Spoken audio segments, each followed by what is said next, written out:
हजरत यूसुफ अलैहिस्सलाम को उनके सारे भाई लेकर गए, चलो, और जंगल में ले गए और सबने सलाह करके यूसुफ को कुएं में फेंक दिया और दूसरी कमीज उतारी और उसमें खून लगा कर ले आए और घर पे आके कह दिया बाप से, याकूब से, यूसुफ तो हमने अपने सामान के पास छोड़ दिया था और यूसुफ को भेड़िया खा गया। भेड़िए ने नोच डाला यूसुफ को। याकूब अलैहिस्सलाम समझ गए, कुर्ते का खून देखा, सूंगा, समझ गए न ये कुर्ता वो है और न ये खून बकरी का, ये तो रंग लग रहा है। वो यूसुफ के कुर्ते को अच्छी तरीके से पहचानते थे। इन लोगों ने, भाइयों ने यूसुफ को जब फेंका तो कुर्ते समेत फेंका, लेकिन जब कुएं में फेंक दिए तो बाद में याद आया कि अब बाप को सबूत क्या देंगे, तो एक दूसरी कमीज, दूसरा कपड़ा उसी रंग का खरीद के उसमें रंग लगा लाए, कलर लगा लाए, बिदमिन का झूठा खून लगा लाए और अपने बाप को पेश किया। लेकिन बाप ने कुछ नहीं कहा, वो समझ गए न कमीज वो है न खून असली है। लेकिन बेटों से कुछ नहीं कहा, सब्र करते रहे, सब्र करते रहे और अपने बेटे के लिए दुआ मांगते रहे। और इधर हाल ये हुआ कि यूसुफ अलैहिस्सलाम को एक काफिला आया, उसको पानी निकालना था, कुएं में उसने डोल डाला और जब खींचा तो यूसुफ अलैहिस्सलाम उसी डोल में बैठ गए।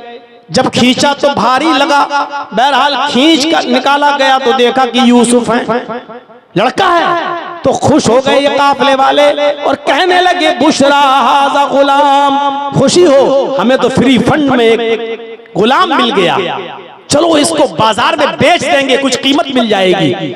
जल्दी जल्दी वो इसको लेकर मिस्र के बाजार में पहुंचे। खूबसूरत थे यूसुफ अलैहिस्सलाम, छोटे थे लेकिन बड़े खूबसूरत थे और मिस्र के बाजार में बेच दिए गए और बादशाह के घर तक पहुंच गए। बादशाह मिस्र ने खरीद लिया, बहुत सस्ते में खरीदा। वशराहु बिसमनिन बख्सिन दराहिम मादूदा।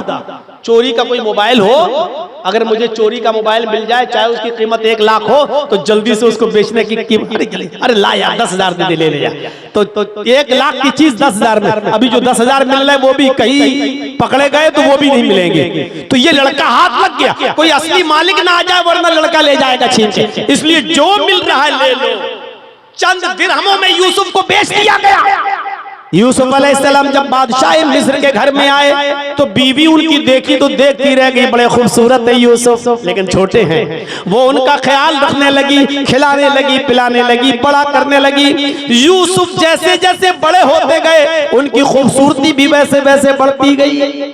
हालांकि होता उल्टा है, बच्चा छोटेपन में खूबसूरत होता, बड़ा होता जाता है तो खूबसूरती कम होती जाती है, लेकिन यूसुफ के साथ उल्टा हुआ। यूसुफ जैसे जैसे बड़े होते जा रहे हैं खूबसूरती बढ़ती जा रही है और जब जवान हो गए तो बादशाह मिस्र की बीवी ही उनके ऊपर मर मिटी।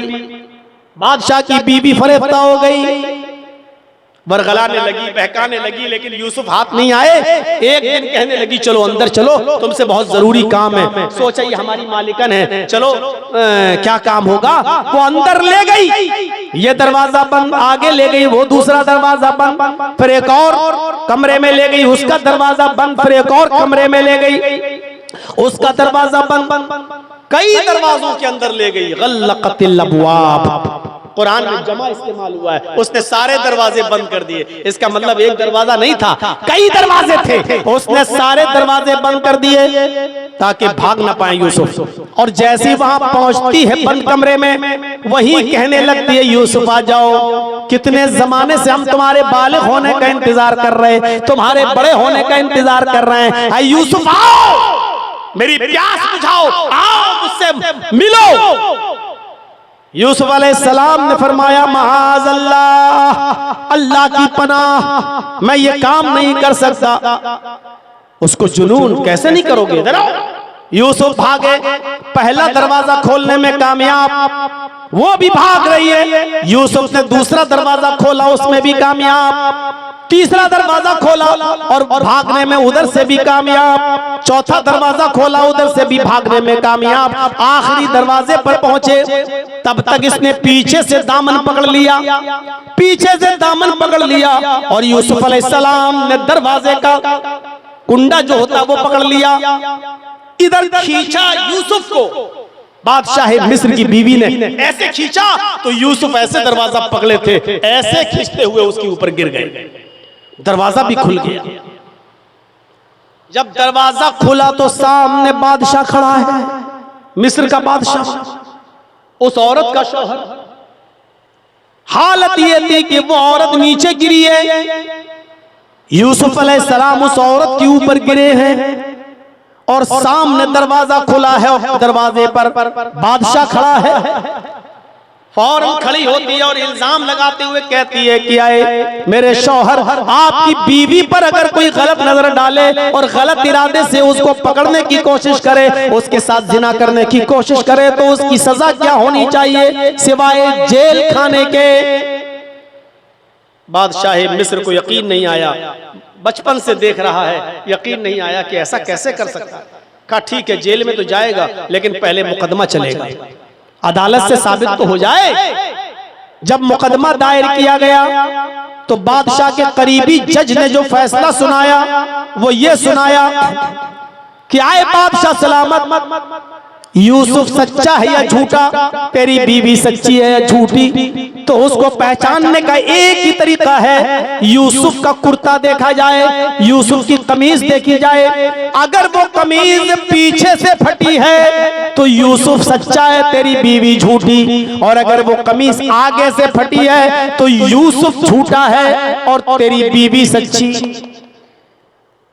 कुर्ता मंगाया गया भरी अदालत में, जब कमीज चेक की गई तो वो कमीज पीछे से फटी थी, उसने खींचा था ना पीछे से, खींचा तो कुर्ता फट गया, कमीज फट गई। तो बादशाह ने समझ लिया, कहने लगा कि तुम औरतों की चालें बड़ी खराब हुआ करती हैं, बड़ी धोखेबाज होती हैं तुम औरतें, और एक बेगुनाह बेकसूर को तुम जेल में डलवाती हो, जेल में डलवा रही थी। तौबा कर, इस्तिग़फ़ार कर और आइंदा ऐसी गलती मत करना। बादशाह ने नजरअंदाज कर दिया, लेकिन इस फैसले के बाद बादशाह की बीवी बदनाम हो गई, सारी औरतों में चर्चे हो गए, मिस्र की औरतों में। लो एक नौकर को, एक गुलाम को दिल दे बैठी, एक गुलाम से उसने दिल लगी कर ली, एक गुलाम से के पास जाकर गलत काम करने के लिए चली गई। बताओ, घर का नौकर उसके साथ। जब ये बदनामी वो बर्दाश्त न कर सकी तो उसने सारी मिस्र की औरतों की दावत कर दी, दस्तरखान बिछा दिया, सबके सामने प्लेटें रख दी, प्लेटों में फल रख दी और फल को एक एक छुरी रख दी और इन औरतों से कहा कि फलों को काटो। मिस्र की औरतें जब फल काटने लगी तो यूसुफ से बादशाह की बीवी ने कहा, है यूसुफ इन औरतों के सामने से गुजरो, जाओ इन औरतों के सामने से निकलो। यूसुफ अलैहिस्सलाम उन औरतों के सामने से जब गुजरे तो क्या देखते हैं, मिस्र की सारी औरतें उन्हीं को देखने लगी, और जब मिस्र की औरतें यूसुफ को देखने लगी तो खूबसूरती देखकर मिस्र की सारी औरतें भूल गईं कि हम किसको देख रहे हैं, फल काट रहे हैं या उंगली। वो छुरियां तो उंगली पे चला रही थी और ये सोच रही थी कि फल कट रहा है, हालांकि फल तो कब का कट गया है, अलग हो गया है। बजाय फल काटने के वो अपनी उंगलियों को काटने लगी और यूसुफ को देखती रह गई, छुरी उंगलियों पे चलने लगी, कहने लगी माँ हाज़ा बशरा, ये इंसान नहीं है, ये तो कोई फरिश्ता नजर आता है। अब बादशाह की बीवी ने कहा, और तो बताओ तुम्हारा दिल इस नौजवान पर आया या नहीं आया? आ गया, हम खुद इसके दीवाने हो गए। अभी तो सिर्फ बादशाह की बीवी दीवानी थी, अब जितनी औरतों ने देखा सब उसकी दीवानी। बादशाह की बीवी बोली, अब तुम ही बताओ कि मैं अपने दिल को कैसे समझाऊं, तुमने तो एक झलक देखी है, तुम इसकी दीवानी हो गई हो। मेरे घर में तो छोटा था तब से पल रहा है, और मैं इसके बालिग होने का इंतजार करती रही, और जब ये बालिग हुआ तो मैं इससे अपनी उम्मीद पूरी करने के लिए इसको बुलाने लगी, तो इसने मना कर दिया। तुमने एक झलक देखी तो तुम अपने आप को कंट्रोल नहीं कर पा रही हो। मेरे दिल से पूछो कि मैं कैसे कंट्रोल करके रहती हूँ। और सबके सामने ऐलान कर रही है ये औरत, बादशाह की बीवी, सुन लो, अगर इस लड़के ने, इस आदमी ने अगर मेरी ख्वाहिश पूरी नहीं की, मेरी बात न मानी, तो जिंदगी भर जेल में सड़ेगा, जिंदगी भर जेल खाने में कैद करवा दूंगी, इल्जाम लगा लगा कर इसको जेल पहुंचा कर मानूंगी, और पूरी जिंदगी इसकी जेल में गुजर जाएगी। अब यूसुफ अलैहिस्सलाम के सामने दो रास्ते थे, या तो बादशाह की बीवी की बात मान ले और 5 उंगली घी में। भाई बादशाह की बीवी अगर उसको सपोर्ट करने लगे तो कितना वो आराम में होगा, कितने आराम से जिंदगी गुजारेगा। या तो फिर बादशाह की बीवी की बात ना माने तो जिंदगी भर जेल में।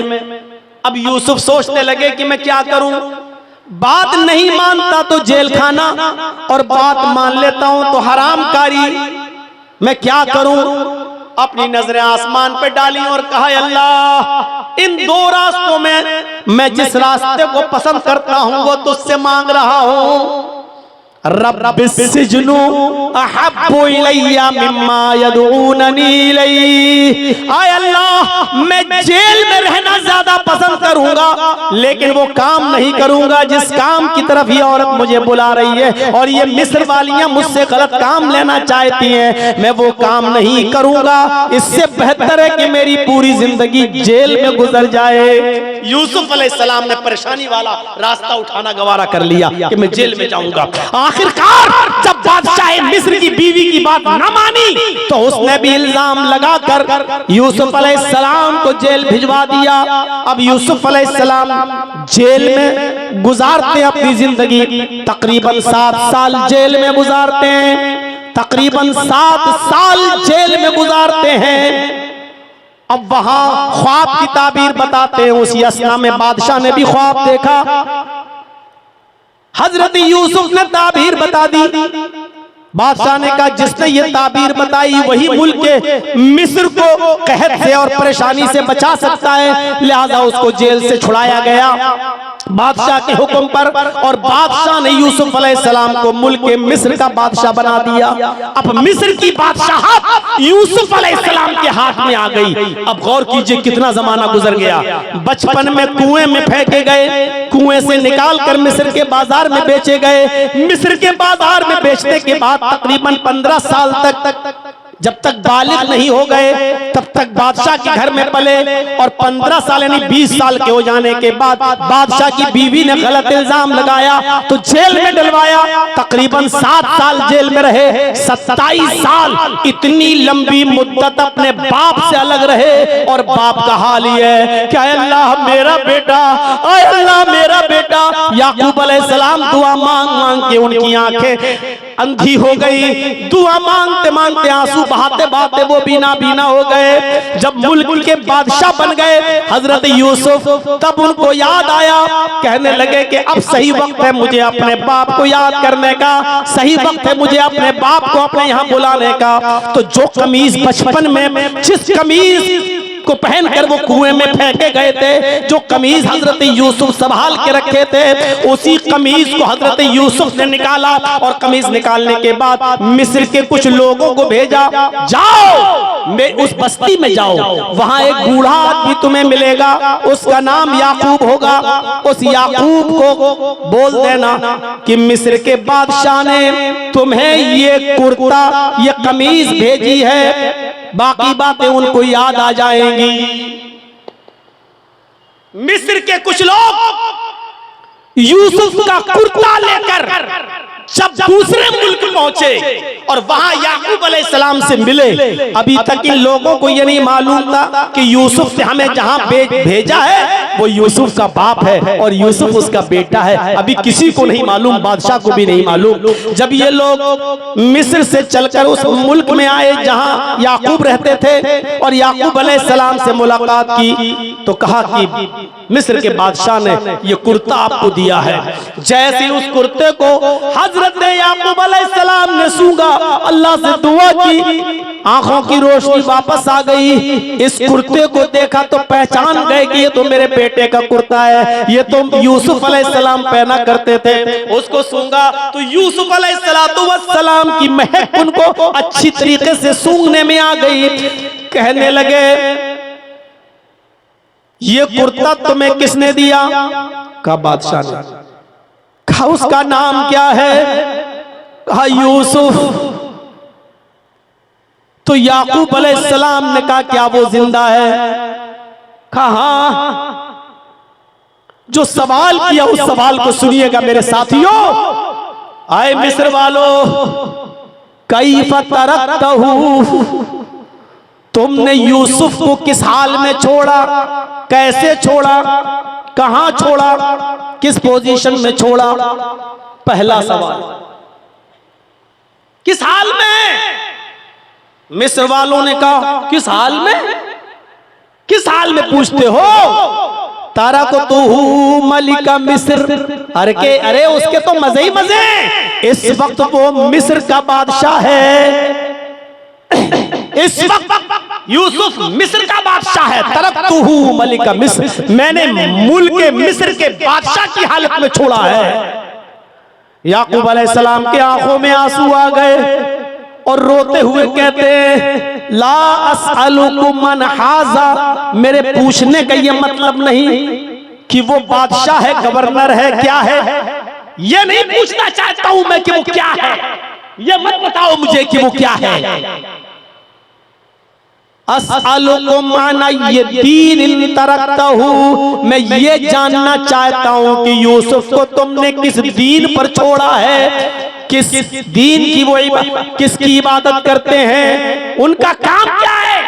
यूसुफ इतने बड़े हो गए, मुल्क के मिस्र के बादशाह बन गए, कहीं अय्याश तो नहीं, जिनाकार तो नहीं, क्योंकि आजकल अय्यारों, मक्कारों, अय्याशों और नाजायज और गलत लोगों के हाथों ही में हुकूमत आती है। कहीं यूसुफ गलत तो नहीं है।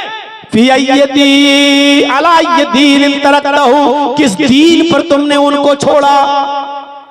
मिस्र के लोगों ने जो कुर्ता लेकर आए, कहने लगे कि हमने उनको इस हाल में छोड़ा कि वो ला इलाहा इल्लल्लाह पढ़ते हैं, वो इस बात का इकरार करते हैं कि अल्लाह के अलावा कोई माबूद नहीं, और इसी कलमे की तरफ लोगों को बुलाते हैं, एक अल्लाह की इबादत का हुक्म देते हैं और नमाज कायम करते हैं, नमाज पढ़ते हैं। इसी दीन के ऊपर हमने उनको छोड़ा है। मेरे भाइयों, पूरा वाकया बताने का मतलब यह है कि इतनी लंबी मुद्दत के बाद जब याकूब अलैहिस्सलाम को पता चला कि मेरा बेटा जिंदा है, तो इस बात को सुनकर खुश नहीं हुए कि मेरा बेटा मुल्क मिस्र का बादशाह बन गया, बल्कि खुशी उनको तब हुई जब उन्होंने ये सुना कि मेरा बेटा एक अल्लाह की तरफ लोगों को बुलाता है और एक अल्लाह की इबादत करता है।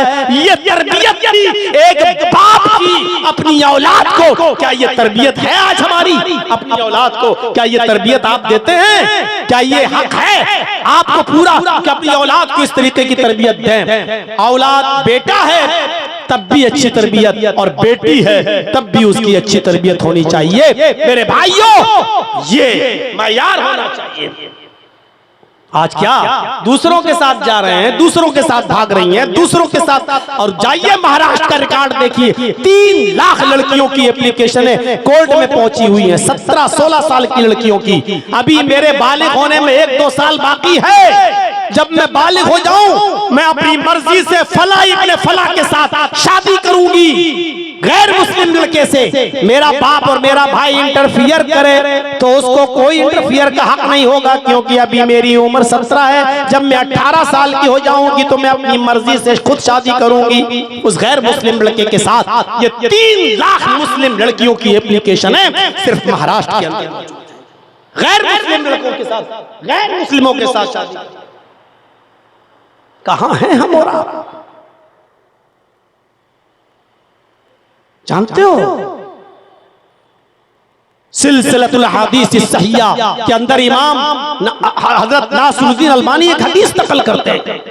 वो कहते हैं अल्लाह के नबी सल्लल्लाहु अलैहि वसल्लम ने फरमाया कि आधी रात के बाद आसमान के सारे दरवाजे खोल दिए जाते हैं। हदीस के अल्फाज क्या हैं? तुफ्तहु अब्वाबुस समाई निस्फल लैल व युनादी मुनादिन। आधी रात के बाद आसमान के सारे दरवाजे खोल दिए जाते हैं और एक पुकारने वाला पुकार कर कहता है, हल मिन दाइन फयुस्तजाब लहू। है कोई अल्लाह को पुकारने वाला जो अल्लाह को पुकारे, अल्लाह उसकी पुकार को सुने। हल मिन साइलिन, है कोई सवाल करने वाला, फयुता, अल्लाह उसको दे। हल मिन मकरूबिन फयुफर्रज अन्हु, है कोई सितमज़दा, है कोई परेशान हाल जो अपनी परेशानी अल्लाह के सामने रखे और अल्लाह उसकी परेशानी को दूर करे। ये हर फरिश्ता हर रात में पुकारता है। आधी रात के बाद जब आसमान के दरवाजे खुल जाते हैं, अल्लाह के नबी फरमाते, फला यब्का मुस्लिमुन यदउ बिदावतिन इल्ला इस्तजाब लहू इल्ला इस्तजाब अल्लाहु लहू। सारी दुनिया के मुसलमानों में जितने भी लोग आधी रात के बाद उठकर अल्लाह से मांगते, अल्लाह सबको देता है और हर एक की दावत को कबूल करता है, हर एक की दुआ को अल्लाह सुनता है। जो मांगता अल्लाह देता है। लेकिन आधी रात के बाद भी सबको देता है, लेकिन इन दो लोगों को अल्लाह आधी रात के बाद भी नहीं देता। वो कौन दो लोग हैं? फरमाया, इल्ला ज़ानियतन तसआ बिफर्जिहा। एक उस औरत को अल्लाह कुछ नहीं देता इस रात में, चाहे पूरी रात तहज्जुद पड़े, लेकिन अल्लाह उस औरत को भी नहीं देगा। किसको? जो जिना करती है। तसआ बिफर्जिहा, अपनी शर्मगाह को लेकर दौड़ती है, कभी इधर कभी इधर कभी इधर। यानी कॉल गर्ल या तवाइफ, जिस्म फरोश जो अपना जिस्म बेचती है। अभी इस कस्टमर से निपटी, फिर 1000 रुपए कहीं मिला, दूसरी जगह चली गई, फिर तीसरी जगह चली गई। तसआ बिफर्जिहा, जो अपनी शर्मगाह को लेकर इधर उधर भागी भागी फिरती है, ऐसी औरत की दुआ अल्लाह ताला आधी रात के बाद भी नहीं सुनता है। इसमें वो लड़कियां भी शामिल है। एक को छोड़ा, उसके साथ गलत काम किया, उसको छोड़ा, उससे मोहब्बत छोड़ी, अब दूसरे को पकड़ लिया। दूसरे से 1 आध साल ताल्लुक किया, उसको छोड़ा, फिर तीसरे को पकड़ लिया, तीसरे को छोड़ा, फिर चौथे को पकड़ लिया, और सबके साथ सबके बिस्तर पे सोती है, सबके साथ गलत काम करती है। ये लड़की चाहे वो पैसा भी ना लेती हो, फ्री में अपने बॉयफ्रेंड के सामने अपने जिस्म को पेश कर देती हो, लेकिन कई उसके बॉयफ्रेंड हो तो ये लड़की भी उसमें शामिल है। ऐसी लड़की और ऐसी औरत की अल्लाह तबारक व तआला दुआ नहीं सुनता। व उशारन, नाजायज टैक्स लेने वाले की भी नहीं सुनता। हमारे घर के बाहर दरवाजा लगा है, हमने रोक लगा दी, नहीं साहब आप यहाँ से नहीं गुजर सकते हो। क्यों? अगर गुजरना तो 100 रुपए दो। रास्ता सबका, लेकिन हम पावरफुल है, हम नहीं निकलने देंगे साहब। क्यों? अरे मेरे घर के सामने दरवाजा है, मैं नहीं जाने दूंगा। मेरे घर के सामने रोड है, मैं नहीं निकलने दूंगा। नाजायज टैक्स लेने वाला, नाजायज तरीके से वसूली करने वाला एक इस आदमी की दुआ भी अल्लाह रब्बुल आलमीन नहीं सुनता है, दुआ कबूल नहीं करता है। मेरे नौजवानों, आखिरी चीज बता रहा हूं तुम्हें, सुनते चलो। जिस तरह लड़कियां आज बिगड़ रही हैं समाज और सोसाइटी के अंदर, लड़के भी आज उनका माहौल खराब है। तुम दूसरों की मां बहन बेटियों को गलत नजर से देखोगे तो तुम्हारी मां बहन बेटियां भी महफूज नहीं रहेगी। यही इजराइल 48 साल का एक यहूदी इजराइल के एक शहर ईलात के अंदर जाता है, बिजनेस करता था, बिजनेस। ईलात इजराइल का एक शहर है, बहुत मशहूर शहर है। जैसे हिंदुस्तान का एक शहर है गोवा, बहुत नंगा शहर है। हिंदुस्तान में सबसे ज्यादा गंदगी अगर आपको मिलेगी जिस्म के एतबार से तो गोवा में मिलेगी। बंबई अब भी कुछ नहीं है उसके आगे। और पूरी दुनिया का सबसे ज्यादा नंगा शहर पेरिस। अमेरिका कुछ नहीं है, दुनिया का सबसे ज्यादा गंदा शहर पेरिस। और हिंदुस्तान का सबसे गंदा शहर गोवा। वहां के जू पे चले जाओ, समंदरी इलाके में चले जाओ तो हल्का सा तार भी नहीं रहेगा जिस्म पर, पूरी न्यूड नेकेड नंगे लड़के और लड़की लड़कियां समंदर के किनारे आपको पड़े हुए मिलेंगे। ऐसा ही इजराइल का एक शहर है जिसका नाम है ईलात। उस ईलात की एक 5 स्टार होटल में ये 48 साल का एक आदमी जो बिजनेसमैन था जाता है और होटल के मैनेजर से मिलकर कहता है कि हमारे लिए किसी कॉल गर्ल का इंतजाम करो, घर का खाना कब तक खाएंगे, आज बाहर का खाना खाना चाहता हूं। अय्याशी के इरादे से उसने कहा कैसी लड़की चाहिए, कहा लड़की खूबसूरत होनी चाहिए। कहा ठीक है आपको खूबसूरत लड़की मिल जाएगी। कब कब का, पूरी रात के लिए चाहिए। पैसे फिक्स होते हैं, काउंटर पे पैसे जमा कर दिए जाते हैं। लड़की को फोन करके होटल का मैनेजर बुलाता है, कॉल गर्ल आती है, उसको रूम नंबर बताया जाता है, इस रूम नंबर में तुम्हें जाना है, तुम्हारा पैसा पेड है, वो आओ हम तुम्हें दे देंगे, सुबह जब जाओगी तो अपना पैसा लेके चले जाना। वो होटल में जैसे ही बेल बजाती है, अंदर से आदमी 48 साल के आदमी की आवाज आती है, दरवाजा खुला हुआ है, तुम अंदर आ सकती हो। जैसे ही लड़की ने दरवाजा खोला, अंदर घुसती है, लड़की के बाप की जब उस आदमी की नजर उस लड़की पे पड़ती है तो उसको हार्ट अटैक पड़ जाता है, उसको दिल का दौरा पड़ता है, वो आदमी जमीन के ऊपर गिर पड़ता है, इसलिए कि उसने जब गौर से देखा तो पता चला कि ये काल गर्ल कोई और नहीं, उसकी अपनी सगी बेटी। ये कॉल गर्ल कोई और नहीं, उसकी अपनी सगी बेटी है। जब इसको दिल का दौरा पड़ा, जल्दी से इसको इमरजेंसी हॉस्पिटल में पहुंचाया गया। इसकी बीवी को फोन किया गया। इसकी बीवी जब आई तो इसने अपनी बीवी को पूरी बात बताई। बीवी ने कहा अच्छा, तो इसका मतलब यह है कि तुम्हें भी घर से सुकून नहीं था, तुम भी बाहर आकर अय्याशी करते हो। जिस रास्ते पर बाप चलता है तो उसकी औलाद भी उसी रास्ते पर चल पड़ी है। तुम्हारी बेटी भी इसी रास्ते पर इसीलिए चल रही है क्योंकि तुमने गलत रास्ता पकड़ा, यही रास्ता तुम्हारी बेटी ने भी पकड़ा। अब मुझे तुमसे तलाक चाहिए। और आखिरकार उस औरत ने अपने आदमी से तलाक ले ली। मेरे भाइयों, जब तुम बाप होकर गलत रास्ते पे चलोगे, तुम्हारी बेटियां भी गलत रास्तों पे चलेंगी, नहीं बचा पाओगे तुम। पाकिस्तान का एक शहर है कराची, कई बार मैं जा चुका हूं।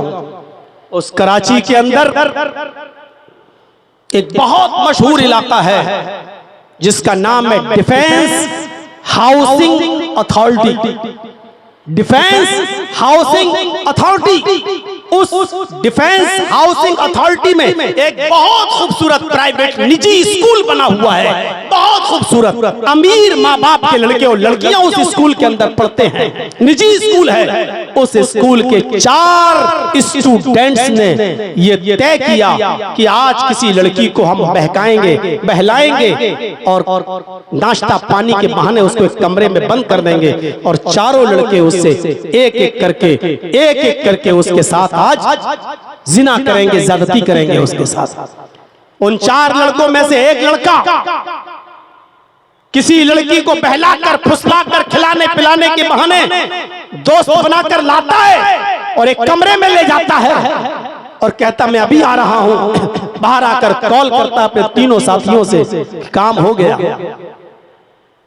लड़की को जान से मारने की धमकी दे दी गई। लड़की डर गई, लेकिन वो गलत काम करने पर तैयार है। कह रही है मेरी जान मत लो, पहले मैं जा रहा हूं, उसके बाद फिर दूसरा। पहले जिसने पकड़ा वो गया, उस लड़की के साथ गलत काम किया, वो बाहर आया, फिर दूसरा गया, उसने उसके साथ ज्यादती की, दूसरा निकला, फिर तीसरा गया, तीसरे ने उसके साथ जिना किया। वो सबके सामने हाथ पैर जोड़ती रही लेकिन किसी को रहम नहीं आया। जब तीनों ज्यादती करके निकल चुके, अब चौथे का नंबर आया। कहा कि देख हाथ पैर तो बहुत जोड़ रही है लेकिन रहम मत करना, बहुत खूबसूरत है, पूरा मजा आएगा तुझे, जाओ। ये चौथा दरवाजा खोलता है, उस लड़की के पास जाता है। जैसे उस कमरे में घुसता है, लड़के की नजर उस लड़की पर पड़ती है, इस लड़के के दिमाग की नस फट जाती है, ब्रेन हेमरेज होता है और उसी वक्त ये लड़का ऑन स्पॉट उसी कमरे में मर जाता है। इसलिए कि वो लड़की कोई और नहीं थी, इसकी अपनी सगी बहन थी। जब भाई किसी गलत काम में पड़ जाए तो ये उम्मीद मत रखना कि उस भाई की बहनें महफूज होंगी। कह दिया जो कहना था। अगर बाप हो बच्चों के गलत काम करोगे तो तुम्हारी बेटियां महफूज नहीं रहेंगी। और भाई हो किसी बहन के, दूसरों की बहन बेटियों पर गलत नजर डालोगे तो तुम्हारी बहन बेटियां महफूज नहीं। जाओ, तकरीर खत्म करो, अब जाकर तकरीर मोबाइलों पे बात और बताओ अपनी गर्लफ्रेंड को कि मौलाना साहब ऐसा ऐसा बोले थे।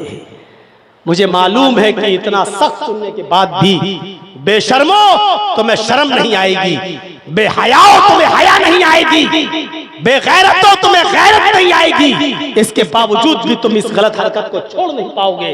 तुम अपनी गर्लफ्रेंडों को छोड़ नहीं सकते और तुम्हारी चुड़ैलें, तुम्हारी गर्लफ्रेंडें, तुम्हारी चुहियां तुम्हें नहीं छोड़ सकती हैं, क्योंकि तुमने उनको अपने प्यार के बंधनों में ढार से देकर बंधा रखा है। लेकिन याद रखना, तुम दूसरों की बहन बेटियों के साथ गलत काम करोगे तो तुम अपनी बहन बेटियों के साथ दरवाजा खोल रहे हो। और इसी को कुरान ने कहा है, ला तक़रबु ज़िना इन्नहु काना फ़ाहिशतन व साअ सबीला। जिना के करीब मत जाओ, ये गंदा रास्ता है। फ़ाहिशतन व साअ सबीला, ये गंदा रास्ता है। आप जिस रोड पे चल रहे हो ना, समझते हो कि मंजिल पे पहुंच जाएंगे, नहीं। जिना का जो रास्ता, जिसको आप समझ रहे हो कि मैं किसी की बहन के साथ जिना कर रहा हूं, जिस रास्ते पे आप चल रहे हो, इसकी आखिरी मंजिल तेरी बहन और बेटी है। तू जिस सड़क पे चल रहा है, इस सड़क पर तेरी बहन और बेटी का घर मौजूद है। तू जिस रास्ते पे चल रहा है, वहां तेरी बहन और तेरी बेटी का घर है। इसलिए याद रख, कुरान ने इसको गंदा रास्ता कहा है, गंदा रास्ता। इसीलिए रास्ता कहा है कि जिस रास्ते पे तुम चल रहे हो, ये रास्ता तुम्हारी बहन और तुम्हारी बेटी तक पहुंच रहा है।